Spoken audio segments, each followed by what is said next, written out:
Hi viewers, welcome to multi info Tamil. அனகொண்டாவை பற்றி தெரிந்து கொள்வோமா? அனகொண்டா மிகப்பெரிய பாம்புகளில் ஒன்று.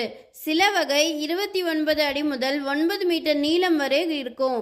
பச்சை அனகொண்டா 550 பவுண்ட் முதல் 227 கிலோகிராம் எடை கொண்டது. மீன், காட்டுப்பன்றி, மான், குள்ளநரி, முதலைகள் போன்றவற்றை இது உணவாக சாப்பிடும். எரை தன்னை நெருங்கி வர வரைக்கும் பதுங்கி இருந்து வேட்டையாடும். இதற்கு 2 நுரையீரல்கள் உண்டு. நீந்தும் திறன் கொண்டது. அனகொண்டா கம்யூனிகேஷனுக்கு குரல் மற்றும் உடல் அசைவுகளை பயன்படுத்தும். இதனுடைய ஆயுர்காலம் 20 to 30 ஆண்டுகள். வேர்ல்டு கின்னஸ் ரெக்கார்ட் படி பச்சை அனகொண்டா 37 ஆண்டுகள் வாழ்ந்ததாக சொல்கிறாங்க. வட அமெரிக்காவுடைய வெப்பமண்டல பகுதி, ஈரநிலங்கள், சதுப்பு நிலங்கள், ஆறுகள், ஏரிகள் போன்ற இடங்களில் இது அதிகமாக காணப்படும். இதே மாதிரி உங்களுக்கு வேறு ஏதாவது ஒரு டாப்பிக்கை பற்றின இன்ட்ரெஸ்டிங்கான இன்ஃபர்மேஷன் வேணுன்னா அது என்ன டாபிக்னு கமெண்ட் பாக்ஸில் கமெண்ட் பண்ணுங்கள். வீடியோக்கு லைக் பண்ணுங்கள், உங்கள் ஃப்ரெண்ட்ஸ் அண்ட் ஃபேமிலிக்கு ஷேர் பண்ணுங்கள். மல்டி இன்ஃபோ தமிழை சப்ஸ்கிரைப் பண்ணுங்கள். தேங்க்யூ.